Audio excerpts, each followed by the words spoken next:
Hello everyone, welcome to our channel skill crafters.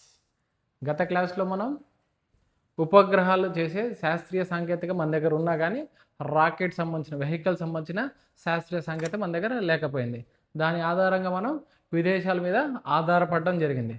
అలా తీసుకుంటే మొదటి వెహికల్ తీసుకుంటే యుఎస్ఎస్ఆర్ సాయం చేసింది మనకు. ఆ వెహికల్ సంబంధించి యుఎస్ఎస్ఆర్ అలాగే యూరోపియన్ స్పేస్ ఏజెన్సీ వారు మనకు రాకెట్లు ఇవ్వడం జరిగింది.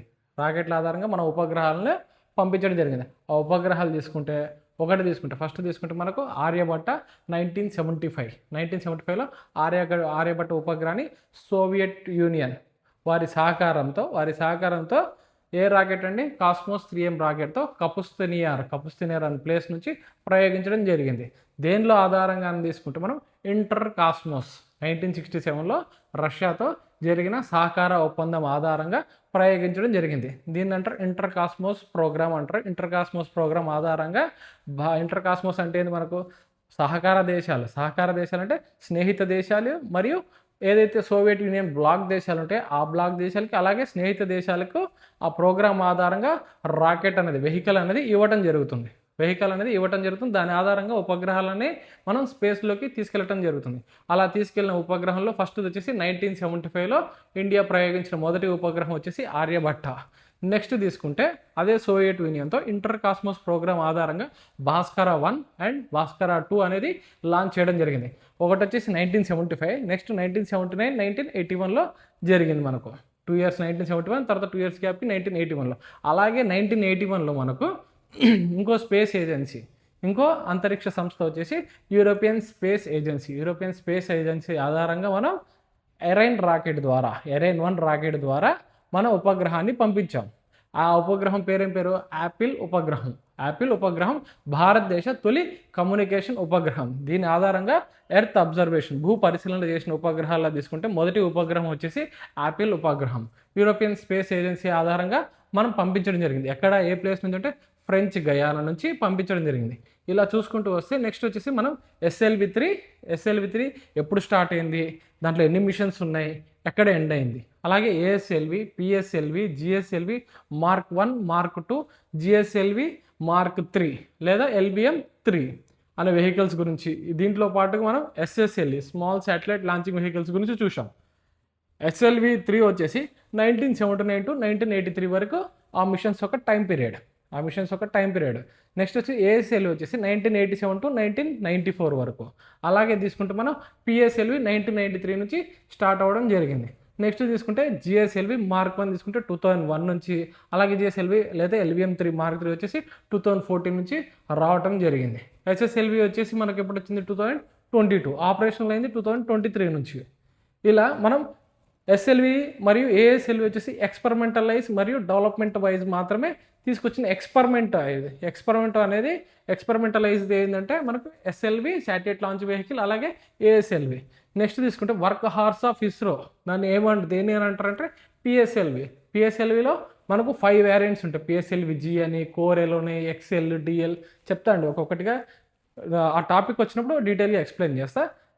వర్క్ హార్స్ ఆఫ్ ఇస్రో వచ్చేసి మనకు 320+ సక్సెస్ రేట్ ఉన్న 320+ వెహికల్స్ని అట్లా కమర్షియల్గా విదేశీ ఏవైతే ఉపగ్రహాలు ఉంటాయో అవి PSLV లాంచ్ చేయడం జరిగింది. దాని సక్సెస్ రేట్ వచ్చేసి 93 to 95% వరకు సక్సెస్ రేట్ ఉంది. అలాగే సన్ సింక్రనైజేషన్ ఆర్బిట్లో, అలాగే ఏదైతే జియోలో కానీ, మియోలో కానీ, లియోలో కానీ ప్లేస్ చేసిన నమ్మకమైన వెహికల్ వచ్చేసి మనకు PSLV. నెక్స్ట్ వచ్చేసి GSLV మార్క్ 1, మార్క్ 2. ఈరోజు వచ్చేసి మనం SLV-3 ఒక టైం పీరియడ్ 1979 to 1983 వరకు ఉంది కదండి. దాంట్లో ఒక్కొక్కటిగా SLV-3 E1 దాని యొక్క ఫలితం ఏమిటి, దాని గురించి చూసుకుంటూ ఒక్కొక్కటిగా E1, E2, D1, D2 గురించి ఎక్స్ప్లెయిన్ చేస్తాను ఈరోజు. భారత్ లాంచ్ వాహనాల క్రమం మనకి ఇందాక మీకు చెప్పినట్టు SLV-3 టైం పీరియడ్ 1979 to 1983, అలాగే ASLV 1987 to 1994. నెక్స్ట్ వచ్చేసి PSLV 1993 నుంచి ప్రజెంట్ వరకు. అలాగే GSLV మార్క్ 1 ఆర్ మార్క్ 2 వచ్చేసి 2001 నుంచి ప్రజెంట్ వరకు. అలాగే GSLV మార్క్ 3 లేకపోతే LBM-3 వచ్చేసి 2014 నుంచి ప్రజెంట్ వరకు. అలాగే తీసుకుంటే SSLV 2020 నుంచి 22 నుంచి స్టార్ట్ అయింది ప్రజెంట్ వరకు. ఈ ప్రజెంట్ అన్ని యూజ్లో ఉన్నాయండి. పిఎస్ఎల్వి కానీ మార్క్ 1, మార్క్ 2 అలాగే మార్క్ 3 అనేది ప్రజెంట్ మనం యూజ్ చేస్తున్నాం. ఎస్ఎస్ఎల్వి వచ్చేసి ప్రజెంట్లో కూడా ఉందండి. నెక్స్ట్ చూసుకుంటే రిటైర్ అయిన వాహనాలు, అంటే దీని తర్వాతకి ఎప్పుడైతే ఈ మిషన్స్ కంప్లీట్ అయినాయో SLV3 కానీ అలాగే ASLV మిషన్స్ కంప్లీట్ ఎక్స్పెరిమెంటలైజ్గా యూజ్ చేసిన వెహికల్స్ ఎప్పుడైతే దాని మిషన్స్ కంప్లీట్ చేసుకున్నాయో దావి రిటైర్ అయిపోయినాయి. ఏవేవి రిటైర్ అయిపోయినాయి అంటే SLV3 కానీ ASLV, తర్వాత ఇవి మళ్ళీ ఉపయోగించలేదు. ప్రస్తుతం ఉపయోగంలో ఉన్నవి PSLV, GSLV, LBM3, SSLV. Technology bridge అని దేన్ని అంటారు? ASLV అటు SLV3కి ఇటు PSLVకి టెక్నాలజీ బ్రిడ్జ్గా పనిచేసింది ASLV augmented satellite launching vehicle. ISRO work horse అని దేనంటారంటే PSLVని ఇస్రో ఒక వర్క్ హార్స్ ఆఫ్ ఇస్రోగా పిలవడం జరుగుతుంది. నెక్స్ట్ తీసుకుంటే SLV3 శాటిలైట్ లాంచ్ వెహికల్. భారతదేశం స్వయంగా అభివృద్ధి చేసిన మొదటి ఉపగ్రహ ప్రయోగ వాహనం. భారత్ స్వతహాగా ఇండిజినియస్గా డెవలప్ చేసుకున్న మొదటి వెహికల్ వచ్చేసి SLV3 శాటిలైట్ లాంచ్ వెహికల్ 3. భారతదేశం స్వయంగా అభివృద్ధి చేసిన మొదటి ఉపగ్రహ ప్రయోగ వాహనం ఉపగ్రహ కాదండి, ఉపగ్రహ ప్రయోగ వాహనం వచ్చేసి SLV3. ఇది పూర్తిగా ఎక్స్పెరిమెంటల్ ఇండిజినియస్ లాంచ్ వెహికల్. మన భారతదేశంలో తయారు చేసుకున్న ఇండిజినియస్ లాంచ్ వెహికల్ అండి. ఇది పూర్తిగా ఎక్స్పెరిమెంటలైజ్ మాత్రమే. నెక్స్ట్ తీసుకుంటే బ్యాక్గ్రౌండ్ హిస్టరీ. 1960s, 70sలో భారత్ తన ఉపగ్రహాలను విదేశీ రాకెట్ల ద్వారా మాత్రమే లాంచ్ చేయగలిగింది. డాక్టర్ విక్రమ్ సారాభాయ్ విషయం వచ్చేసి space technology must serve national development. Space technology అనేది దేశ అవసరాల కోసం ఉపయోగించుకోవాలి. దేశాన్ని అభివృద్ధి చేసుకోవడానికి మనకు స్పేస్ టెక్నాలజీ అనేది ఉపయోగకరంగా ఉపయోగించుకోవాలనేసి చెప్పడం జరిగింది. నెక్స్ట్ వచ్చేసి ఈ విజన్ను అమలు చేయడానికి స్వదేశీ రాకెట్ అవసరమైంది. అందుకే ఇస్రో అభివృద్ధి చేసిన మొదటి లాంచ్ వెహికల్ SLV3. మీరు ఫస్ట్ గత క్లాస్ వింటే ఈ క్లాస్ అనేది మీకు అర్థం కావడం జరుగుతుందండి. గత క్లాస్లో మనం విదేశీ అయిన ఏవైతే రాకెట్స్ ఉన్నాయో రాకెట్స్ మరియు దానికి సంబంధించిన శాటిలైట్స్ గురించి డిస్కస్ చేయడం జరిగింది. విదేశీ రాకెట్స్ మరియు మన సొంత వెహికల్స్ అనేది తయారు చేసుకోవడం జరిగింది. SLV3 డెవలప్మెంట్ లీడర్షిప్ ఆర్గనైజేషన్ తీసుకుంటే సంస్థ తీసుకుంటే ఇస్రో మరియు VSSC. ప్రాజెక్ట్ డైరెక్టర్ వచ్చేసి SLV3కి doctor APJ Abdul Kalam. Institutional patronage వచ్చేసి ప్రొఫెసర్ సతీష్ ధవన్. మీకు ఆల్రెడీ చెప్పా ఇన్స్టిట్యూషనల్ ప్యాటర్నైజ్ అని ఎవరిని పిలుస్తారు? ఎందుకంటే ప్రొఫెసర్ సతీష్ ధవన్, సత్యప్రసాద్ ధవన్ లేదా సతీష్ ధవన్ గారిని ఇన్స్టిట్యూషనల్ ప్యాటర్నైజ్ అని పిలుస్తారు. ఏంటి ఇన్స్టిట్యూషనల్ ప్యాటర్నైజ్ అంటే ఏదైతే ప్రాజెక్ట్ తీసుకుంటారో ఆ ప్రాజెక్ట్ సంబంధించిన ఫండింగ్ కానీ దానికి సంబంధించిన ఫెయిల్యూర్ కానీ దానికి సంబంధించిన టెక్నికల్ కమ్యూనికేషన్ ఏదైతే ఉంటుందో కమ్యూనికేషన్ సంబంధించింది ఆ పూర్తి బాధ్యత అనేది ఈ చైర్మన్ తీసుకోవడం జరిగింది. 1979లో ప్రయోగించిన SLV3 విఫలమైన తర్వాత పూర్తి బాధ్యత చైర్మన్గా తను తీసుకున్నాడు. కానీ ఆ టీంలో ఉన్న ప్రాజెక్ట్ డైరెక్టర్ అబ్దుల్ కలాం మీద ఎటువంటి వ్యతిరేకత అనేది ప్రజల నుంచి వచ్చే వ్యతిరేకతను వాళ్ళ మీద పడనీయకుండా పూర్తిగా తీసుకున్న చైర్మన్ వచ్చేసి ప్రొఫెసర్ సతీష్ ధవన్ గారు. సతీష్ ధవన్ గారు. అందుకే ఆయన ఏమంటారు ఇన్స్టిట్యూషనల్ ప్యాటర్నైజ్ అని ఎవరైనా పిలుస్తారు. ఇన్స్టిట్యూషనలైజ్ ప్యాటర్నైజ్ సతీష్ ధవన్. SLV ద్వారా ఇస్రోలో లాంచ్ వెహికల్ కల్చర్ మొదలైంది. SLV ద్వారా ఇస్రోలో లాంచ్ వెహికల్ కల్చర్ అనేది మొదలైంది. SLV3 ఫస్ట్ లాంచింగ్ వెహికల్ ద్వారానే మనకు లాంచ్ వెహికల్ కల్చర్ అనేది స్టార్ట్ అవ్వడం జరిగింది. నెక్స్ట్ తీసుకుంటే ఇన్స్టిట్యూషనల్ ప్యాటర్నైజ్ దానికి సంబంధించిన డెఫినేషన్ ఏంటంటే ప్రొఫెసర్ సతీష్ ధవన్ ఆయన టైం పీరియడ్ ఏంది 1972 to 1984 12 years time period. SLV3 ప్రాజెక్ట్కి ఫండింగ్ మరియు పాలసీ డెసిషన్స్ ఫెయిల్యూర్ తర్వాత పబ్లిక్ ప్రొటెక్షన్ ఇచ్చారు. 1979 E1 ఫెయిల్యూర్ని తను తీసుకొని కలాం టీంని కవర్ చేశారు. ఇలా ఎవరు చేస్తారంటే ఒక చైర్మన్గా అతని బాధ్యత నిర్వహించారు. పూర్తిగా టీంని రక్షించబడిచారు. ఏదైతే పబ్లిక్ నుంచి వచ్చిన వ్యతిరేకతను టీం మీదకి ఇవ్వకుండా తనుగా తీసుకున్నారు. అందుకే తను అంటారు ఇన్స్టిట్యూషనల్ ప్యాటర్నైజ్ ఆఫ్ ఇస్రో వచ్చేసి professor Satish Dhawan. Top leadership నుండి moral support, resource allocations, failure tolerance, science driven కల్చర్ని స్థాపించారు. అంటే మనకు మోరల్ సపోర్ట్ అనేది సపోర్ట్ ఇవ్వడం జరిగింది, మోరల్ సపోర్ట్. అలాగే రిసోర్స్ అలొకేషన్, దానికి సంబంధించిన ఫండింగ్ కానీ, దానికి సంబంధించిన ఎక్విప్మెంట్ కానీ అలొకేట్ చేయడం జరిగింది. అలాగే ఫెయిల్యూర్ కల్చర్ టాలరెన్స్, మనకు ఫెయిల్యూర్ నుంచి ప్రజల నుంచి ఎప్పుడైతే వ్యతిరేక వస్తుందో దానికి సంబంధించిన పూర్తి బాధ్యత చైర్మన్ కిందకి అతను తీసుకుని కానీ టీంని మాత్రం కవర్ చేశాడండి. ఇన్స్టిట్యూషనల్ ప్యాట్రేజ్ ఆఫ్ సతీష్ ధవన్, ఇది చూసిన తర్వాత నెక్స్ట్ వచ్చేసి మనకు SLV3 అఫీషియల్ టెక్నికల్ స్పెసిఫికేషన్స్. అంటే SLV3 దాని యొక్క హైట్ ఎంత, విడ్త్ ఎంత, ఎంత పేలోడ్ ఎంత ఉంది, ఇలా పూర్తిగా ఒక్కొక్కటిగా చూద్దాం దాని specifications. Satellite launching vehicle 3 type experimental type వచ్చేసి ఎక్స్పెరిమెంటల్. ఇండిజినియస్ లాంచ్ వెహికల్, మనం తయారు చేసుకున్న launch vehicle, experimental indigenous launch vehicle. అలాగే దీంట్లో ఎన్ని స్టేజెస్ ఉంటాయి? 4 స్టేజెస్. మీకు రాకెట్స్ ఒక పార్ట్స్ ఎక్స్ప్లెయిన్ చేసేటప్పుడు స్టేజెస్ గురించి చెప్పా.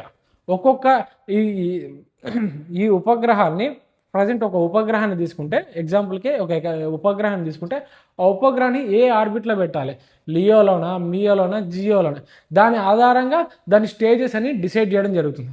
అలాగా SLV3 ఎక్స్పెరిమెంటలైజ్ మనం అనుకుంది. ఈ SLV3 ద్వారా మనం దాన్ని ఎక్కడి వరకు ప్లేస్ చేయాలి, లియోలోకి వెళ్ళాలా, మియోలోనా, జియోలోనా అనుకునే ఆధారంగానే మనం స్టేజెస్ అని డిసైడ్ చేసుకుంటాం. అక్కడ స్టేజెస్ ఏంటంటే మనకు 4 స్టేజెస్ తీసుకోవడం జరిగింది. ఈ SLV3 వచ్చేసి అప్పటికి మనకు లిక్విడ్ ఫ్యూయల్ సంబంధించిన టెక్నాలజీ లేకపోవడంతో పూర్తిగా సాలిడ్ టెక్నాలజీ మీద డిపెండ్ అయింది. ఫ్యూయల్ వచ్చేసి ప్రొపలెంట్ సిస్టమ్ వచ్చి పూర్తిగా సాలిడ్. స్టేజెస్ వచ్చేసి 4 స్టేజెస్. ప్రొపలెంట్ సిస్టమ్ వచ్చేసి ఆల్ సాలిడ్ ప్రొపలెంట్. అలాగే హైట్, ఏదైతే వెహికల్ ఉంటుందో ఆ హైట్ వచ్చేసి 22 meters. Lift off mass 17 tons. ఎంత బరువు మోయగలదు? లిఫ్ట్ ఆఫ్ మాస్ వచ్చేసి 17 టన్స్ వరకు దీన్ని రూపొందించడం జరిగింది. 17 టన్స్, 4 స్టేజెస్. హైట్ వచ్చేసి 22 మీటర్లు. పేలోడ్ కెపాసిటీ అంటే మీకు చెప్పాను, పేలోడ్ ఫేరింగ్ కాడ ఉండే పేలోడ్ కెపాసిటీ. ఉపగ్రహం ఒక పేలోడ్ కెపాసిటీలో ఉండేది మనకుండేది ఉపగ్రహం ఉంటుంది. దాని యొక్క వెయిట్ ఎంత ఉంటుందంటే 40 kgs. దీన్ని ఎక్కడికి తీసుకుపోవాలి? లియోలోకి తీసుకుపోవాలి. లో ఎర్త్ ఆర్బిట్ 40 kgs ఉన్న ఉపగ్రహం పేలోడ్ని మనం లియోలో ప్లేస్ చేయడానికి తీసుకుపోవాలి. లాంచ్ సైట్ వచ్చేసి షార్. దీనికన్నా మనకు ముందు ఫస్ట్ లాంచ్ స్టేషన్ వచ్చేసి తుంబా, కేరళలో ఉన్న తుంబా, దాని అంటే టెల్స్. Thumba equatorial rocket launching station 1962లో ఇంకోస్పార్ ఆధారంగా ఏర్పడింది తుంబా. ఓకే, నెక్స్ట్ తీసుకుంటే ఇక్కడ చూశారు కండి SLV3 యొక్క టెక్నికల్ స్పెసిఫికేషన్స్. దీంట్లో ఉన్న దాని యొక్క పార్ట్స్ ఏవైతే SLV3లో ఉన్న పార్ట్స్ ఏవైతే ఉంటాయి దానికి సంబంధించినవి. దీన్ని ఎన్ని స్టేజెస్గా రూపొందించారు? SLV3 వచ్చేసి 4 స్టేజెస్గా నిర్మించడం జరిగింది. దాని యొక్క హైట్ వచ్చేసి 22 మీటర్స్ హైట్. దాని హైట్ వచ్చేసి 22 మీటర్స్ హైట్. అలాగే దాని యొక్క కెపాసిటీ ఎంత, ఆ రాకెట్ యొక్క మోయగల కెపాసిటీ ఎంత అంటే 17 టన్స్ కెపాసిటీ. అలాగే దానిలో పేలోడ్ కెపాసిటీ ఎంతవరకు మోయగలుగుతుంటే 40 kgs. దీన్ని ఏ ఆర్బిట్లో ప్లేస్ చేయాలంటే లియోలో, లో ఎర్త్ ఆర్బిట్. నెక్స్ట్ వచ్చేసి ఎక్కడి నుంచి ప్రయోగించారంటే షార్ అంటే మీకు తెలిసిందే శ్రీహరికోట రేంజ్, లేకపోతే శ్రీహరికోట హై ఆల్టిట్యూడ్ రేంజ్. ఎక్కడ ఉంది? ఆంధ్రప్రదేశ్లోని నెల్లూరు జిల్లాలో ఉంది. బంగాళాఖాతంకు దగ్గరగా ఉంది. ఇది ఒక దీవిలో ఉంది. శ్రీహరికోట అనేది దీవి దగ్గర ఉంది అనమాట. నెక్స్ట్ తీసుకుంటే SLV3 స్ట్రక్చర్ కాన్సెప్ట్. SLV3 4 దశలుగా ఉంటాయి. ప్రతి దశ పని పూర్తయ్యాక విడిపోతుంది. ఇది రాకెట్ బరువు తగ్గించి ఉపగ్రహాన్ని కక్షలో ప్రవేశించేందుకు సహాయపడుతుంది. ఈ 4 స్టేజెస్ ఎందుకు? ఒక్కొక్క పార్ట్ అనేది సర్టెన్ టైం అయిపోయిన తర్వాత, దాని ఫ్యూయల్ అయిపోయిన తర్వాత విడిపోవాలండి. విడిపోతే రాకెట్ ఒక బరువు తగ్గి అది వేగంగా వెళ్తుంది. మీకు ఆల్రెడీ దీని గురించి ముందుగానే డిస్కస్ చేసాం, మల్టీ స్టేజెస్లో డిస్కస్ చేయడం జరిగింది. ఒక్కొక్క స్టేజ్ దాటుకుంటూ అది సర్టెన్ ఆర్బిట్లోకి వెళ్ళి ఉండాలి. నెక్స్ట్ తీసుకుంటే SLV లాంచ్ హిస్టరీ. మనకు మొత్తం 4 ఉన్నాయన్నాం కదా, మొత్తం 4 మిషన్స్ ఉన్నాయి. SLV3 వచ్చేసి 4 మిషన్స్ ఉన్నాయి. 1979 to 1983 మధ్య 4 మిషన్స్ ఉన్నాయి. SLV3 E1, E2, D1, D2 అనేది ఉన్నాయి. ఇక్కడ చూడండి. ఫ్లైట్ వచ్చేసి లాంచ్ వెహికల్ అండి. ఇక్కడ లాంచ్ వెహికల్ వచ్చేసి SLV3 E1, SLV3 E2, SLV3 D1, SLV3 D2. Total ఎన్ని లాంచ్ వెహికల్స్ అంటే 4. డేట్స్ చూసుకుంటే ఆగస్ట్ 1979 ఫస్ట్ ఎక్స్పెరిమెంటల్. అది కాకపోతే అది ఫెయిల్యూర్ అయింది. ఫెయిల్యూర్ అయింది. నెక్స్ట్ ఇక్కడ చూసుకుంటే ఆ రీమార్క్స్ చూసుకుంటే ఎక్స్పెరిమెంటల్, ఇది వచ్చేసి మనకు ఎక్స్పెరిమెంటల్ వైజ్గానే దీన్ని తీసుకోవడం జరిగింది. నెక్స్ట్ వచ్చేసి SLV3E2 చారిత్రాత్మక విజయం అనేది ఎప్పుడు వచ్చిందంటే 18 జూలై 1980 నాడు SLV3E2 ద్వారా మనకు లభించింది. 18 జూలై 1980 ఇది వచ్చేసి సక్సెస్ అండి. దీంట్లో తీసుకుపోయిన శాటిలైట్ వచ్చేసి రోహిణి RS1 ఇన్ ఆర్బిట్లోకి తీసుకెళ్ళటం జరిగింది. కానీ ఎప్పుడైతే శాటిలైట్ని ప్లేస్ చేశారు కానీ దాంట్లో ఉన్న కెమెరా కానీ ఇవన్నీ గైడెన్స్ సిస్టమ్, కంట్రోల్ సిస్టమ్ ఇవన్నీ కాదండి, జస్ట్ ఆర్బిట్లో ప్లేస్ చేసినామా లేదా అనేది ఇది దీనికి సంబంధించింది. దాంట్లో కమ్యూనికేషన్ చేస్తుందా, ఫొటోస్ పంపించింది ఇవి కాదండి, ఇది పూర్తి ఎక్స్పెరిమెంటలైజ్. ఆర్బిట్లోకి మన శాటిలైట్ అనేది మల్టీ స్టేజెస్ అనేది విడిపోయిన తర్వాత, ఒక్కొక్క స్టేజ్ అయిపోయాక తర్వాత ఆ ఉపగ్రహం అనేది వెళ్ళేసి ఆర్బిట్లో ఉందా లేదని మాత్రమే ఎక్స్పెరిమెంటలైజ్ మాత్రమే చూశారు. అది వచ్చేసి ఎక్స్పెరిమెంటలైజ్ అయ్యింది, అది ఆర్బిట్లో ప్లేస్ అయింది. రోహిణి శాటిలైట్ వచ్చేసి మనకు ఆర్బిట్లో ప్లేస్ అయింది కాబట్టి అనుకుంది లక్ష్యం సాధించారు కాబట్టి ఇది ఒక విజయం కింద. భారత్కి తొలి విజయం, మన లాంచ్ వెహికల్ ద్వారా తొలి విజయం సాధించింది ఏంటంటే 18 జూలై 1980 నాడు RS1 ఆర్ రోహిణి శాటిలైట్ అనేది ఆర్బిట్లో ప్లేస్ చేయడం జరిగింది. దీని పేరు వచ్చేసి SLV3 అంటారు మామూలు ఎగ్జామ్లో, లేకపోతే పక్కకి E2 అని ఇస్తారు, SLV3E2 అని ఇస్తారు. నెక్స్ట్ SLV3D1 అంటే ఇక్కడ డెవలప్మెంటల్, D2 అన్న developmental fight first, developmental fight second. E1 అంటే ఎక్స్పెరిమెంటల్ 1, ఎక్స్పెరిమెంటల్ 2. నెక్స్ట్ D1ని ప్రయోగించారు 31 మే 1981 నాడు. పార్షియల్లీ ఫెయిల్యూర్, ఇది కాకపోతే దేనికి సంబంధించిన డెవలప్మెంటల్, ఇది కూడా డెవలప్మెంటల్. ఇప్పుడు ఈ రెండు వచ్చేసి ఎక్స్పెరిమెంటల్ వైజ్ అయితే ఇది వచ్చి డెవలప్మెంటల్ వైజ్, ఇది పార్షియల్లీ ఫెయిల్యూర్. నెక్స్ట్ తీసుకుంటే SLV3D2 17th ఏప్రిల్ 1983 ఇది కూడా సక్సెస్ అయింది. మనకు 2 సక్సెస్ ఉన్నాయి, 2 ఫ్లైట్స్ అనేది సక్సెస్, ఒకటి 1980లో ఒకటి, 1983లో ఒకటి. ఏది SLV3 లాంచ్ వెహికల్స్లో ఒకటి ఎక్స్పెరిమెంటల్ వైజ్గా సక్సెస్ అయింది, నెక్స్ట్ డెవలప్మెంటల్లో ఒకటి సక్సెస్ అయింది. SLV3D2 సక్సెస్ అయింది, SLV3E2 సక్సెస్ అయింది. ఈ సెకండ్ ఫ్యాక్టర్ అనేది సక్సెస్ అయినాయండి, SLV3E2, SLV3D2. Total 4 machines, total flights వచ్చేసి 4. Historical success SLV3E2. కాకపోతే హిస్టారికల్ సక్సెస్ అంటే ఫస్ట్ సక్సెస్, మన rocket launch vehicle first success వచ్చేసి SLV3E2. నెక్స్ట్ తీసుకుంటే అభివృద్ధి ప్రయోగం, డెవలప్మెంటల్ స్టేజ్ అనగానే డెవలప్మెంటల్ స్టేజ్ అంటే ఏమిటి? రాకెట్ను పూర్తిగా ఆపరేషనల్కి వాడడానికి ముందు దాని భాగాలు సరిగ్గా పనిచేస్తున్నాయా లేదా పరీక్షించడానికి చేసే ప్రయోగం. డెవలప్మెంటల్ అంటే ఇప్పుడు డెవలప్మెంటల్ అది పూర్తిగా ఆపరేషనల్ కాకుండా అది సరిగ్గా పనిచేస్తుందా, మల్టీ స్టేజెస్ కరెక్ట్ పోయినాయా, అలాగే గైడెన్స్ కంట్రోల్ సిస్టమ్ కరెక్ట్ పనిచేస్తున్నా లేవా, ఇవి చూడడం డెవలప్మెంటల్ స్టేజ్లో ఫస్ట్ది మరియు సెకండ్ది చూసామండి. దాంట్లో సెకండ్ అనేది సక్సెస్ రేట్ వచ్చింది మనకు. సెకండ్ అయితే 1983లో సక్సెస్ అనేది రావడం జరిగింది. ఇక్కడ చూడండి, రాకెట్ని పూర్తిగా ఆపరేషనల్ వాడడానికి ముందు దాని భాగాలు సరిగ్గా పనిచేస్తున్నాయా లేదా పరీక్షించడానికి చేసే ప్రయోగం. అందులో ఏమి చేస్తారంటే ఇంజన్ ఇగ్నిషన్ సరిగ్గా జరిగిందా. ఏం చూస్తాం ఈ ఎక్స్పెరిమెంటల్లో కానీ డెవలప్మెంటల్ దాంట్లో ఏం చూస్తామంటే ఇంజన్ ఇగ్నిషన్ సరిగ్గా జరిగిందా, స్టేజ్ సపరేషన్ సరిగ్గా జరిగిందా, అలాగే గైడెన్స్ సిస్టమ్ పనిచేసిందా. మల్టీ స్టేజెస్ ఉన్నాయి, ఏవైతే స్టేజెస్ ఉన్నాయో మనం 4 స్టేజెస్ అనగా SLV3కి 4 స్టేజెస్, ఆ 4 స్టేజెస్ అనేది కరెక్ట్ టైం పీరియడ్కి అవి స్టేజెస్ సపరేట్ అయినాయా, ఆ ఫ్యూయల్ అయిపోయిన తర్వాత స్టేజ్ సపరేట్ అయినా లేదు దాన్ని రాకెట్కి పట్టుకొని ఉన్నాయా. రాకెట్ని పట్టుకొని ఉంటే రాకెట్ బరువు వేగం అవుతుంది, దానివల్ల అందుకోవాల్సిన వేగం అందుకోలేదు, అది ఏదైతే ఆర్బిటల్ హైట్కి ఏదైతే వెళ్ళాలో దానికి సర్టెన్ హైట్ అనేది చేరుకోలేదు.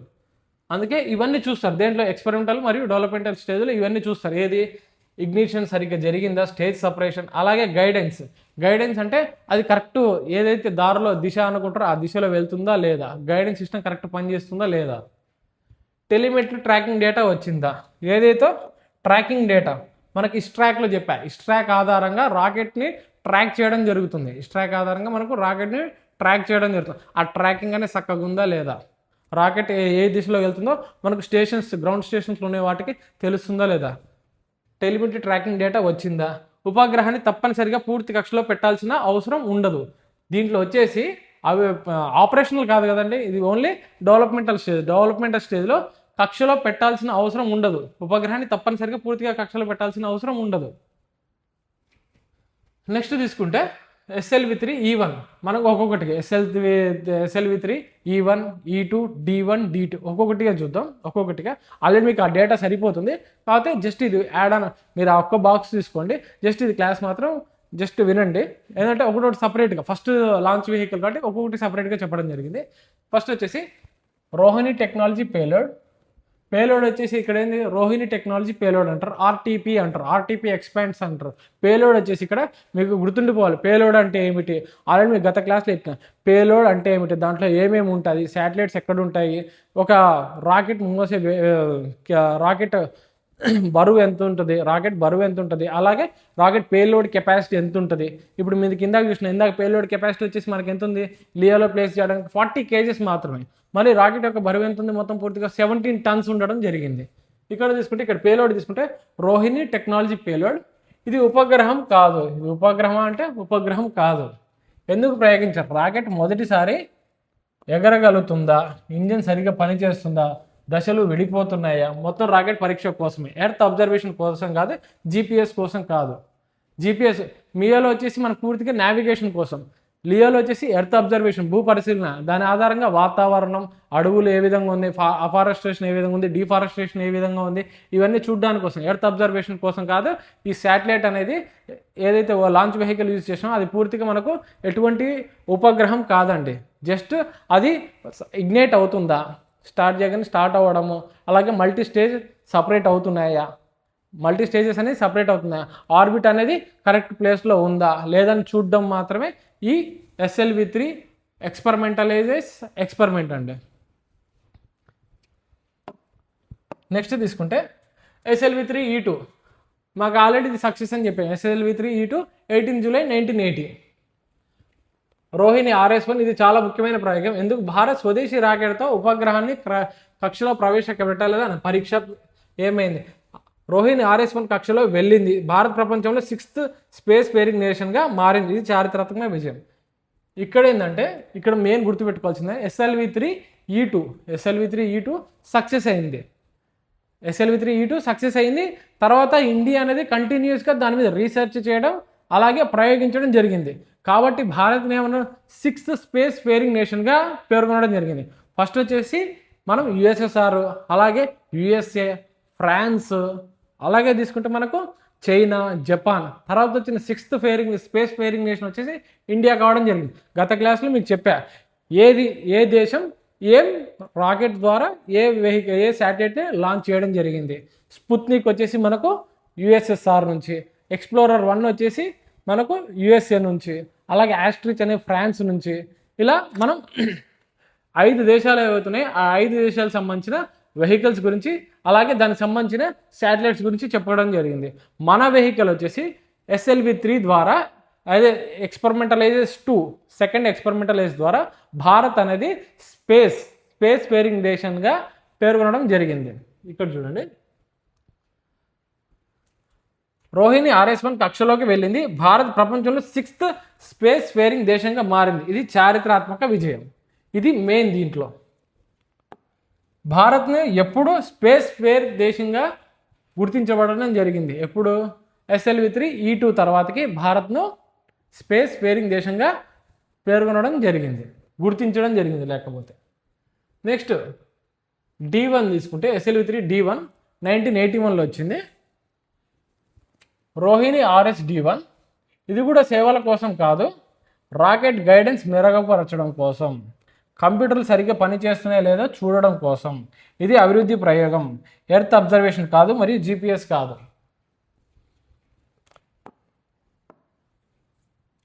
Next Rohini RS D2 rocket plus ఉపగ్రహం రెండు కలిపి పరీక్షించాలి. రాకెట్లు మరియు ఉపగ్రహాన్ని రెండు కలిసి పరీక్షించాలి.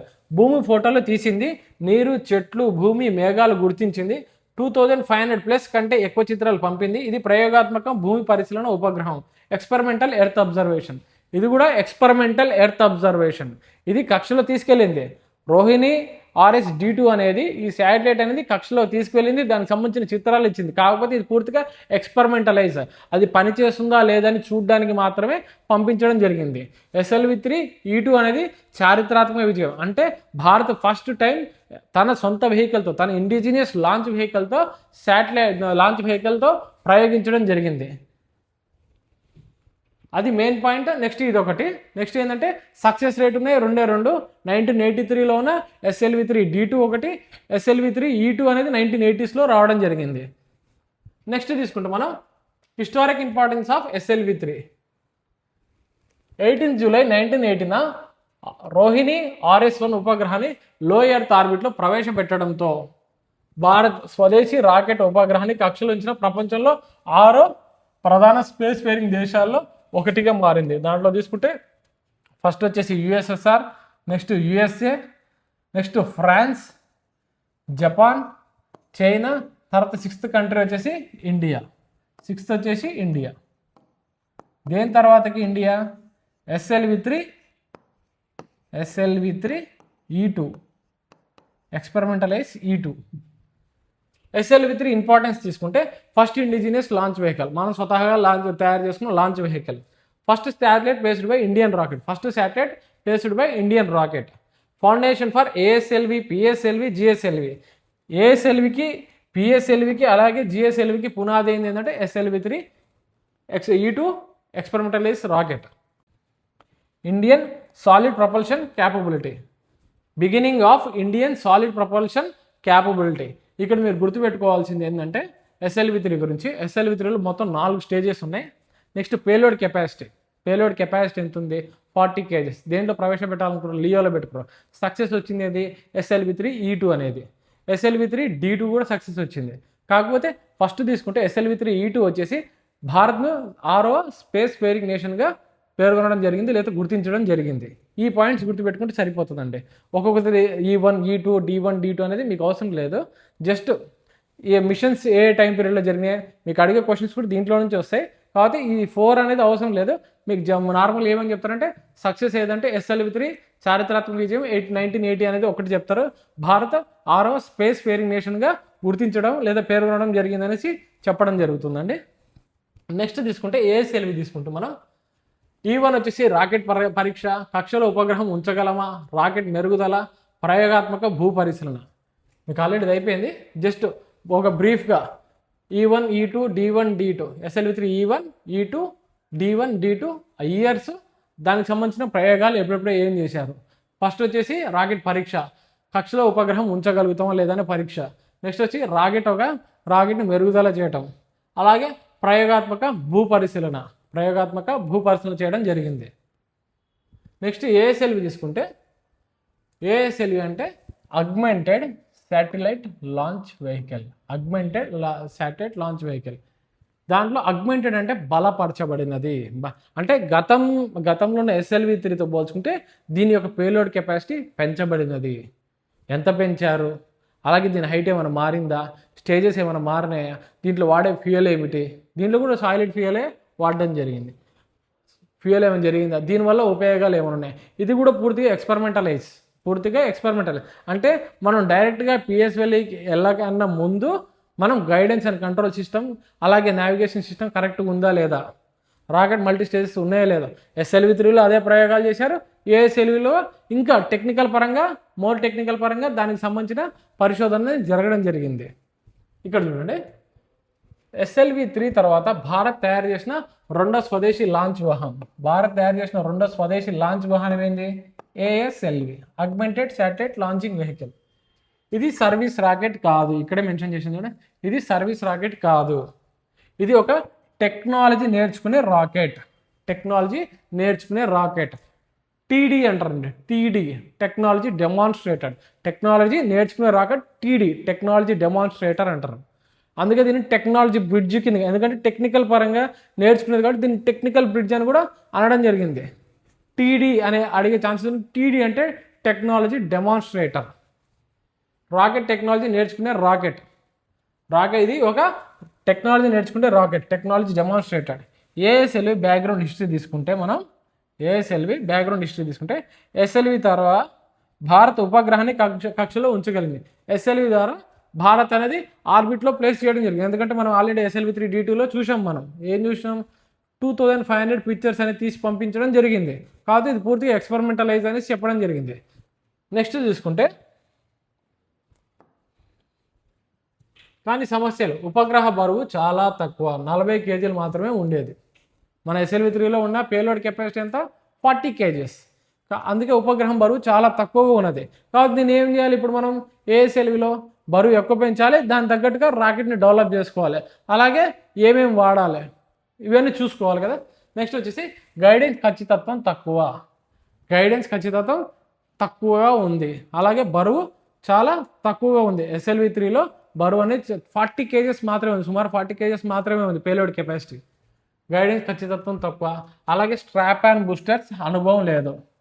PSLVలో మనం స్ట్రాప్ అండ్ బూస్ట్, మీకు ఆల్రెడీ చెప్పాను, మన రాకెట్ను గురుత్వాకర్షణ శక్తి నుంచి పైకి తీసుకెళ్ళడానికి, అలాగే రాకెట్ ఎన్ని అయితే టన్స్ ఉంటాయో ఆ టన్స్ను పైకి లేపడానికి స్ట్రాప్ అండ్ బూస్టర్స్ అనేది యూజ్ చేస్తారు. ఆ స్ట్రాప్ అండ్ బూస్టర్ సంబంధించిన టెక్నాలజీ అప్పటికీ లేదు. కానీ ఎక్కడ నేర్చుకున్నాం, ASLV ఆధారంగానే మనం స్ట్రాప్ అండ్ బూస్టర్ సంబంధించిన టెక్నాలజీ నేర్చుకోవడం జరిగింది. పెద్ద రాకెట్ PSLVకి నేరుగా వెళ్ళడం రిస్క్. అందుకే ఇస్రో ఇలా ఆలోచించింది, SLV-3 నుంచి నేరుగా PSLVకి వెళ్ళడం కూడా మధ్యలో ఒక ప్రాక్టీస్ రాకెట్ కావాలి, మధ్యలో ఒక ప్రాక్టీస్ రాకెట్ కావాలి. ఆ రాకెట్ పేరు ASLV, augmented satellite launching vehicle. ఇవైతే రిస్క్ ఫ్యాక్టర్స్ ఏవైతే ఉన్నాయో దాన్ని అధిగమించాం, దేంట్లో ASLV ఆధారంగా అధిగమించాం. కానీ దాని ఆధారంగా పేలోడ్ కెపాసిటీని పెంచుకొని రాకెట్ని పంపించడం, మళ్ళీ విఫలం కావడం, మళ్ళీ ముందుకు వెళ్ళడం, దీని ఆధారంగా ఏమంటే ఏ విధంగా పెంచుకోవాలి, టెక్నికల్ గైడెన్స్ సిస్టమ్ ఏ విధంగా మెరుగుపరచుకోవాలి, మల్టీ స్టేజెస్ ఏ విధంగా సపరేట్ చేసుకోవాలి, ఇవన్నీ కూడా ASLVలో మనం నేర్చుకున్నాం. SLV-3లో ఏ విధంగా అయితే నేర్చుకున్నామో అలాగే పేలోడ్ కెపాసిటీ పెంచేసి ఇవి ఏవైతే ఉంటాయో టెక్నికల్ ఏవైతే ఉంటాయో ఆ టెక్నికల్ సంబంధించి నేర్చుకోవడం జరిగింది దేంట్లో, ASLVలో.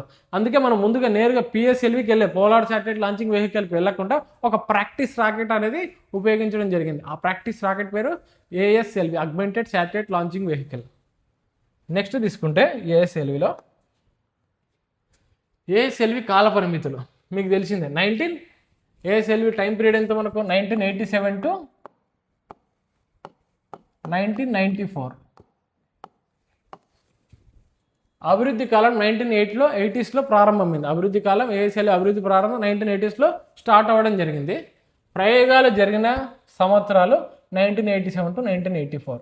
అంటే 1980స్లోనే ASLV సంబంధించిన ప్రయోగాలు జరిగినాయి. ASLVకి సంబంధించిన ఏదైతే ఉంటుందో ప్రాక్టీస్ సెక్షన్ జరిగింది 1980స్లోనే స్టార్ట్ అయింది. కాకపోతే ప్రయోగాలు ఎప్పటి నుంచి స్టార్ట్ అయినాయంటే 1987 to 1994. మొత్తం ప్రయోగాలు 4. SLV-3లో ఎన్ని ప్రయోగాలు, అక్కడ కూడా 4 ప్రయోగాలు జరిగినాయి. ASLV కూడా మొత్తం 4 ప్రయోగాలు.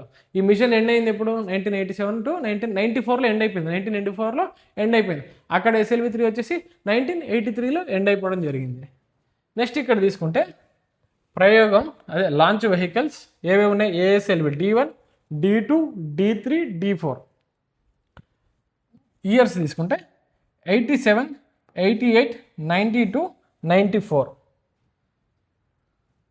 అభివృద్ధి ప్రయోగం పూర్తిగా ఇది డెవలప్మెంటల్ వైజ్ అండి. అభివృద్ధి ప్రయోగం లక్ష్యాలు సాధించే అంటే 1992 మరియు 1994 అనేవి ఇవి సక్సెస్ అయినాయి. ఏది, ASLV D3 మరియు D4 అనేది సక్సెస్ అయినాయి. పైన 2 జస్ట్ డెవలప్మెంటల్ వైజ్గా చూసారు, అది ఫెయిల్యూర్ అయినాయి. సక్సెస్ అయినాయి మాత్రం 1992, 1994 అనేది సక్సెస్ అవ్వడం జరిగింది. 1992, 93 ఇందాక గతంలో SLV-3 E2 అక్కడ. నెక్స్ట్ తీసుకుంటే D2. నెక్స్ట్ ఇక్కడ వచ్చేసి 3-4 వచ్చేది చూడండి, ASLV D3, ASLV D4. Next తీసుకుంటే ASLVలో కృషి చేసిన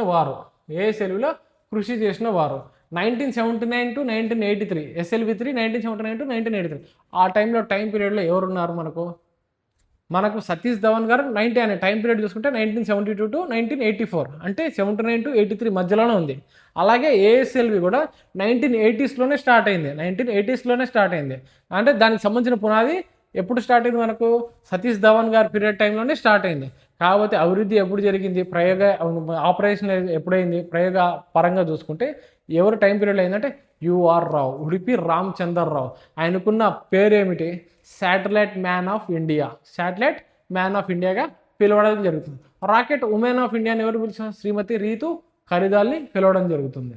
నెక్స్ట్ ఇక్కడ తీసుకుంటే మనకు అభివృద్ధి సంస్థ ఇస్రో, విఎస్ఎస్సి. ఇస్రో చైర్మన్ ఆ కాలంలో ప్రొఫెసర్ సతీష్ ధవన్.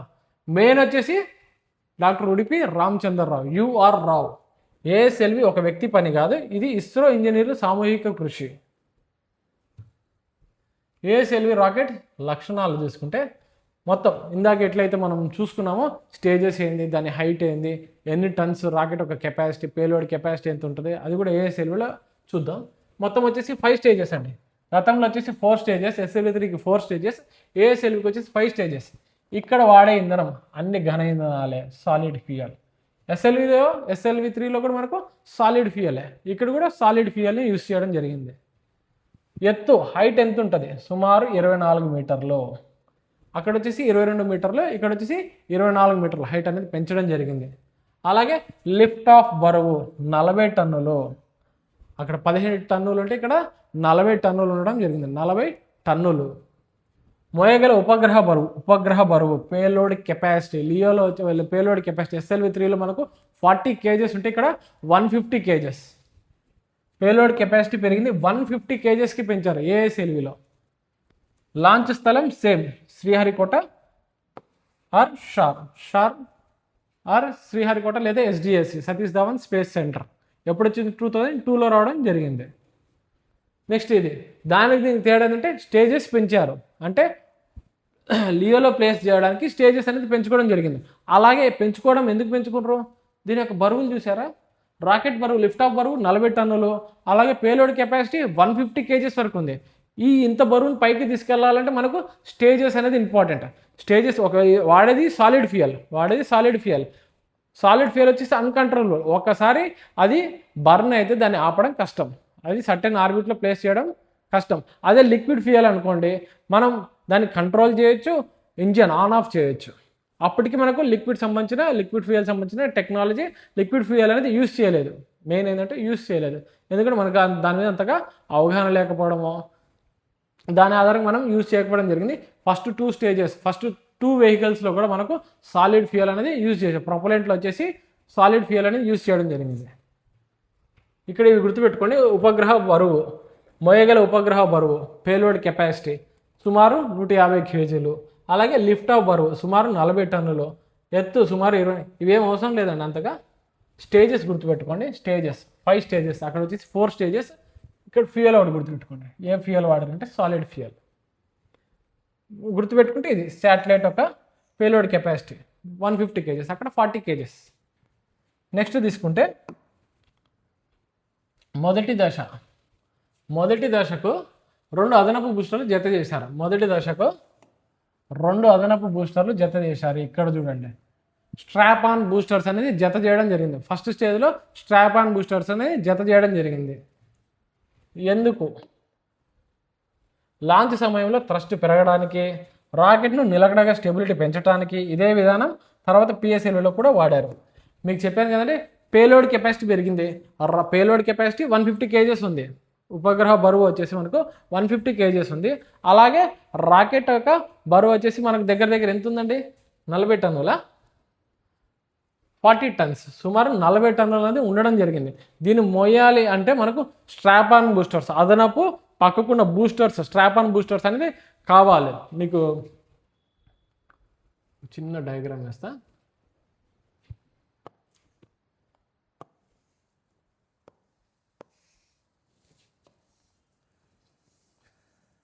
ఇక్కడ మనం పేలోడ్ అనుకుంటే, ఇక్కడ మనం ఉపగ్రహం ప్లేస్ చేస్తే పేలోడ్ కెపాసిటీ, ఇది పేలోడ్ కెపాసిటీ, ఇది థ్రస్ట్. ఈ పేలోడ్ కెపాసిటీ వచ్చేసి మనకు 150 కేజెస్ ఉంది. అలాగే రాకెట్ యొక్క బరువు వచ్చేసి 40 టన్స్.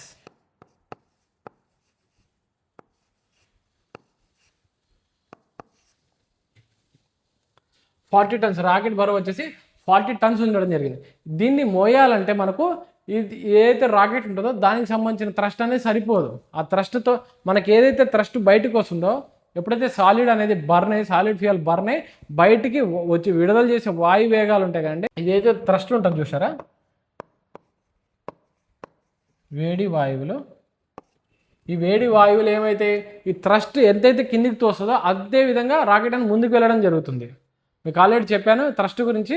రాకెట్ ఎంతైతే ఇంజన్ బర్న్ అయ్యి ఎంతైతే బయటికి థ్రస్ట్ విడుదల చేస్తుందో ఆ థ్రస్ట్కి ప్రతిచర్యగా రాకెట్ ముందుకు వెళ్ళడం జరుగుతుంది. ఎంత థ్రస్ట్ కిందికి వదులుతుందో ఆ థ్రస్ట్ తోటి అది ప్రతిచర్యగా పైకి వెళ్ళడం జరుగుతుంది. ఈ థ్రస్ట్ దీన్ని మోసేయడానికి మనకు అదనపు బూస్టర్లు అవసరం ఏర్పడ్డాయి. అదనపు బూస్టర్లు అనేది యాడ్ చేసుకోబడ్డాయి. అదనపు బూస్టర్లు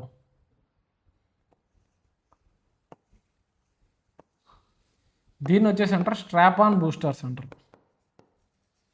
strap on boosters. Strap on boosters. Strap on boosters. Strap on boosters అని పిలవడం జరుగుతుంది.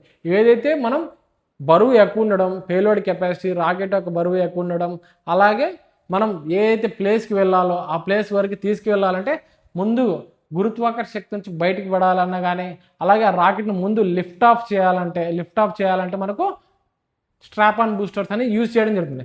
గత క్లాస్ మనం ఎస్ఎల్వి త్రీ కాడ మనం ఎటువంటి స్ట్రాప్ ఆన్ బూస్టర్స్ గురించి చూడలేదు. ఏఎస్ఎల్వి కాడ స్ట్రాప్ ఆన్ బూస్టర్స్ని ప్రయోగించడం జరిగింది. ఎందుకు ఇది అంటే థ్రస్ట్ పెంచడానికి, రాకెట్ని స్టెబిలైజ్గా పైకి లేపడానికి, అలాగే ఇదే విధానం తర్వాత పిఎస్ఎల్వి కూడా వాడారు. ఫస్ట్ స్టార్టింగ్ ఎక్స్పెరిమెంట్ అనేది ఎక్కడ చేశారంటే ఏఎస్ఎల్విలో చేయడం జరిగింది. నెక్స్ట్ వచ్చి చూసుకుంటే ఏఎస్ఎల్విలో ఉన్న 5 స్టేజెస్ ఎందుకంటే ప్రతి దశకు ఒక ప్రయోగం లాంటిది. ఇస్రో నేర్చుకున్న విషయాలు వచ్చేసి ఇగ్నిషన్ టైమింగ్. 5 దశలు ఉన్నాయిగా, 5 స్టేజెస్ ఉన్నాయిగా. ఆ 5 స్టేజెస్ ఎందుకంటే ఇగ్నిషన్ టైమింగ్ సంబంధించి కానీ స్టేజెస్ ఎప్పుడెప్పుడు విడిపోవడం, వైబ్రేషన్ నియంత్రణ, రాకెట్ వైబ్రేట్ కాకుండా నియంత్రించుకోవడానికి, అలాగే పిఎస్ఎల్విలో ఫ్లాలెస్ స్టేజ్ సపరేషన్కి ఏఎస్ఎల్విని అసలు సాధారణ వేదిక. పిఎస్ఎల్విలో స్టేజ్ సపరేషన్ ఏదైతే పిఎస్ఎల్విలో ఉందో దానికి ముందు సాధన లాంటిది ఎక్కడ జరిగిందంటే ఏఎస్ఎల్విలో నేర్చుకోవడం జరిగింది. ఏఎస్ఎల్వి పూర్తిగా ఎక్స్పెరిమెంటలైజ్, టెక్నికల్ పరంగా కానీ అన్నిటికీ ఇది ఏంటంటే ఏఎస్ఎల్వి ఎక్స్పెరిమెంటలైజ్. పిఎస్ఎల్వికి డైరెక్ట్గా వెళ్ళకుండా ఎక్స్పెరిమెంటలైజ్గా ముందుకు స్టార్ట్ చేసింది దేంట్లో అంటే ఏఎస్ఎల్విలో. ఏదైతే డ్రాబ్యాక్స్ ఉన్నాయో, ఏదైతే వైబ్రేట్ కావడం కానీ, రాకెట్ వైబ్రేట్ కావడం కానీ, అలాగే స్టేజెస్ విడిపోవడంలో కానీ, ఇగ్నిషన్ టైమింగ్లో కానీ, ఇవన్నీ ఎక్కడ నేర్చుకున్నామంటే ఏఎస్ఎల్విలో నేర్చుకోవడం జరిగింది. అలాగే దీనికి ముందున్న ఎస్ఎల్వి 3లో నేర్చుకోవడం అనేది జరిగింది. దీంట్లో పేలోడ్ కెపాసిటీ పెరగడం వల్ల వైబ్రేట్ అనేది అవ్వడం జరుగుతుంది. ఆ వైబ్రేట్ నియంత్రణ ఏ విధంగా చేయాలి ఎక్కడ నేర్చుకున్నామంటే ఇగ్నిషన్ టైమింగ్, అలాగే స్టేజెస్ విడిపోవడం పూర్తిగా ఎక్కడంటే ఏఎస్ఎల్విలో నేర్చుకోవడం జరిగింది. పిఎస్ఎల్వి ఫ్లాలెస్ స్టేజ్ సపరేషన్కి ఏఎస్ఎల్విని అసలు సాధారణ వేదిక. నెక్స్ట్ తీసుకుంటే ఏఎస్ఎల్విలో పరీక్షించిన ముఖ్య టెక్నికల్ పదాలు పరీక్షించినాయి. ఏవేవి పరీక్షించారు ఏఎస్ఎల్విలో? ముఖ్యంగా ఏ టెక్నికల్ పదాలు ఏవైతే ఉంటాయో, టెక్నికల్ అంటే ఏవైతే ఉంటాయో టెక్నికల్ పరంగా దాన్ని అధిగమించి పిఎస్ఎల్విలో యూజ్ చేయడం జరిగింది. పరీక్షించబడింది ముఖ్యంగా ఏఎస్ఎల్విలో ఏమేమి అంటే స్ట్రాప్ ఆన్ బూస్టర్స్, అదనపు ఇంజన్లు థ్రస్ట్ పెంచడం ఆధారంగా థ్రస్ట్ ఎప్పుడైతే భారీగా విడుదలవుతుందో దాన్ని ఏదైతే థ్రస్ట్ ఒక చర్యకు ప్రతిచర్యగా రాకెట్ అనేది స్టెబుల్గా ఎటువంటి వైబ్రేషన్స్, కంపనాలు లేకుండా పైకి వెళ్ళడం జరుగుతుంది. క్లోజ్డ్ లూప్డ్ గైడెన్స్, దారి తప్పితే వెంటనే కరెక్ట్ చేసుకుంటే గైడెన్స్. గైడెన్స్ ఎక్కడ నేర్చుకోబడింది? గైడెన్స్ సిస్టమ్స్ ఎక్కడ నేర్చుకోబడింది అంటే ఏఎస్ఎల్విలోని. స్ట్రాప్ ఆన్ బూస్టర్స్ అలాగే గైడెన్స్ సంబంధించిన క్లోజ్డ్ లూప్ గైడెన్స్ కూడా నేర్చుకోవడం అనేది ఏఎస్ఎల్విలో జరగడం జరిగింది. అలాగే inertial navigation system, INS inertial navigation system, GPS లేకుండా లోపల సెన్సార్లతో దిశ తెలుసుకోవడం. ఇనర్షియల్ నావిగేషన్ సిస్టమ్ అంటే జీపీఎస్ లేకుండా మనకి ఇప్పుడు దిశ ఆధారంగా ఇప్పుడు నార్త్, సౌత్, ఈస్ట్, వెస్ట్ అనేసి మనం ఒక రౌండ్గా ఆకారంలో అది ఉంటుంది కదండి, అదే నార్త్ ఫేసింగ్, ఈస్ట్ ఫేసింగ్ చూపిస్తారు కదా, దాని ఆధారంగా మనం దిశలను తెలుసుకుంటాం ఎటువంటిది లేకుండా. ఇప్పుడు వచ్చేసి మనం జీపీఎస్ ఆధారంగా తెలుసుకోవడం జరుగుతుంది. కానీ అక్కడ యూజ్ చేసిన ఇనర్షియల్ నావిగేషన్ సిస్టమ్ ఆధారంగా ఎటువంటి జీపీఎస్ లేకుండా సరైన దిశలో వెళ్తుందా లేదా అనేది తెలుసుకోవడం జరుగుతుంది. ఎటువంటి జీపీఎస్ లేకుండా లోపల సెన్సార్లతో దిశ తెలుసుకోవడం, లోపల సెన్సార్స్తో దిశ తెలుసుకోవడం, బయట నుంచి ఆపరేట్ చేయడం కాకుండా ఐఎన్ఎస్ యూజ్ చేసి ఇనర్షియల్ నావిగేషన్ సిస్టమ్ యూజ్ చేసి ఎటువంటి జీపీఎస్ లేకుంటే తనకు తానుగా డైరెక్షన్ మార్చుకోవడం, ఎటువంటి దిశలో పోవాలో తనే డిసైడ్ చేసుకోవడం ఆ ఐఎన్ఎస్ ఆధారంగా. ఇవన్నీ ఎక్కడ నేర్చుకున్నాం? ఐఎన్ఎస్ కానీ, క్లోజ్డ్ లూప్ గైడెన్స్ కానీ, అలాగే స్ట్రాప్ ఆన్ బూస్టర్స్ కానీ ఏఎస్ఎల్విలో పరీక్షించడం మరియు నేర్చుకోవడం జరిగింది. ఇవే తర్వాత పిఎస్ఎల్విలో ఉపయోగించడం. పిఎస్ఎల్వి ఒకటే కదా, పిఎస్ఎల్విలో, జిఎస్ఎల్విలో, జిఎస్ఎల్వి మార్క్ 1, మార్క్ 2, మార్క్ 3లో యూజ్ చేయడం జరిగింది. Bulbous heat shield. Bulbous heat shield గాలిలో వేడి నుంచి కాపాడే కవచం. ఏఎస్ఎల్విలో వాడిన ఉపగ్రహాలు SROSS, stretched Rohini satellite series. ఇక్కడ వాడిన ఉపగ్రహాలు ఏంది? ఏఎస్ఎల్విలో వాడిన ఉపగ్రహాలు వచ్చేసి స్రాస్ అంటారు. SROSS, stretched Rohini satellite series. Stretched అక్కడ వచ్చేసి మనకు రోహిణి శాటిలైట్ సిరీస్, ఇక్కడ స్ట్రెచ్డ్ రోహిణి శాటిలైట్ సిరీస్ అనేది ఉపయోగించడం జరిగింది. SLV3లో రోహిణి ఉపగ్రహాలు, ఏఎస్ఎల్విలో స్రాస్ స్ట్రెచ్డ్ రోహిణి శాటిలైట్ సిరీస్ని ఉపయోగించడం జరిగింది. ఇక్కడ గాలిలో వేడి నుంచి కాపాడే కవచం పేరేం పేరు? గాలిలో నుంచి ఎప్పుడైతే రాకెట్ పైకి వెళ్తుందో గాలి అనేది ప్రతిఘటిస్తుంది, డ్రాగ్ అనేది సృష్టించబడుతుంది. దీని ఆధారంగా ఏమైతే ఎంత స్పీడ్ వెళ్ళినప్పుడు హీట్ అనేది జనరేట్ అవ్వడం జరుగుతుంది. హీట్ అనేది జనరేట్ అవుతుంది. కానీ దాన్ని కాపాడేది రక్షణ కవచం పేరేం పేరంటే bulbous heat shield. Bulbous heat shield. మామూలుగా మనం పేలోడ్కి ఏమని పెట్టాం? పేలోడ్ ఫేరింగ్ అని పెట్టాం. గుర్తుకుందా మీకు? పేలోడ్ ఫేరింగ్ అనేది యూజ్ చేయడం. ఎందుకంటే ఆ పేలోడ్లో ఏదైతే ఉంటుందో, పేలోడ్లో శాటిలైట్ కానీ గైడెన్స్ అండ్ కమ్యూనికేషన్ సిస్టమ్ ఏదైతే ఉంటుందో, గైడెన్స్ అండ్ కంట్రోల్ సిస్టమ్ ఏదైతే ఉంటుందో దాన్ని కాపాడడానికి పేలోడ్ ఫేరింగ్ అనేది యూజ్ చేయడం జరిగింది. ఏఎస్ఎల్విలో మనకు వచ్చేసి దాని పేరు వచ్చేసి bulb house heat shield. Bulbous heat shield ఆధారంగా దాన్ని రక్షణ కవచం లెక్క యూజ్ చేశారు. గాలిలో వేడి నుంచి కాపాడే రక్షణ కవచం పేరు వచ్చేసి బల్బ్ హౌస్ హీట్ షీల్డ్. వాడిన ఉపగ్రహాలు ఏఎస్ఎల్విలో SROSS, stretched Rohini satellite series. అలాగే SLV3లో తీసుకుంటే మనకు అక్కడ ఉన్న ఉపగ్రహం ఏంటంటే రోహిణి శాటిలైట్. స్రాస్ ఉపగ్రహాల లక్ష్యం తీసుకుంటే అయనోస్ఫియర్ అధ్యయనం. స్రాస్ అంటే మనం ఏదైతే యూజ్ చేసామో ఏఎస్ఎల్విలో యూజ్ చేసిన ఉపగ్రహాల యొక్క లక్ష్యం ఏంటంటే అయనోస్ఫియర్ అధ్యయనం. ఎక్కడ ఉంటుంది అయనోస్ఫియర్? మనకు థెర్మోస్ఫియర్లో ఉంటుంది. అక్కడ టెంపరేచర్ చాలా వేగంగా ఉంటుంది. ఈ అయనోస్ఫియర్లో సాధారణంగా రేడియో కమ్యూనికేషన్ అనేది జరుగుతుంది. ఇదే అయనోస్ఫియర్లో మనకు లో ఎర్త్ ఆర్బిట్ అనేది అక్కడే ప్లేస్ చేయడం జరుగుతుంది. ఎందుకంటే మనకు థెర్మోస్ఫియర్ యొక్క హైట్ వచ్చి చూసుకుంటే 85 to 600 కిలోమీటర్స్. లియో యొక్క హైట్ వచ్చేసి 160 or 200 to 2000 కిలోమీటర్స్. అంతే కదండి. అయనోస్ఫియర్ అధ్యయనం, శ్వాస ఉపగ్రహాల లక్ష్యం వచ్చేసి అయనోస్ఫియర్ అధ్యయనం, వాతావరణ ఎగోపూర్వ పరిశీలన, అంతరిక్ష శాస్త్ర ప్రయోగాలు. ఇవి సర్వీస్ ఉపగ్రహాలు కాదు, పూర్తిగా ప్రయోగాత్మక ఉపగ్రహాలు. ఇవి పూర్తిగా ఎక్స్పెరిమెంటలైజ్ శాటిలైట్స్. ఇది పూర్తిగా వచ్చేసి ప్రయోగాత్మక ఉపగ్రహాలు. ఇవి దేనికోసం అంటే అయనోస్ఫియర్ అధ్యయనం కోసం. అయనోస్ఫియర్లోనే ఉంది కండి మనకు లియో అనేది, లో ఎర్త్ ఆర్బిట్ అనేది అయనోస్ఫియర్లో ఉండడం జరిగింది. అందుకే అయనోస్ఫియర్ అధ్యయనం కోసం, అలాగే వాతావరణం ఎగోపర పరిశీలన కోసం, అలాగే అంతరిక్ష శాస్త్ర ప్రయోగాలు ఏదైతే స్పేస్లో ఉన్న ప్రయోగాల కోసం అధ్యయనం చేయడం కోసం ఈ ఉపగ్రహాలు స్రాస్ అనేది ఉపయోగించడం జరిగింది ఏఎస్ఎల్విలో. ఇది సర్వీస్ ఉపగ్రహాలు కాదు, ఇవి ప్రయోగాత్మక ఉపగ్రహాలు మాత్రమే. ఇవి ఎక్స్పెరిమెంటలైజ్ ఉపగ్రహాలు మాత్రమే. ఇవి ఆల్రెడీ మనం దాని ద్వారా డేటా కలెక్ట్ చేసుకుని ఇట్లాంటిది కాదండి. జస్ట్ ఎక్స్పెరిమెంటలైజ్, డేటా పంపిస్తుందా లేదా అనేది జస్ట్ చెక్ చేయడానికి కోసం మాత్రమే యూజ్ చేసిన ఉపగ్రహాలు. SLV3 కానీ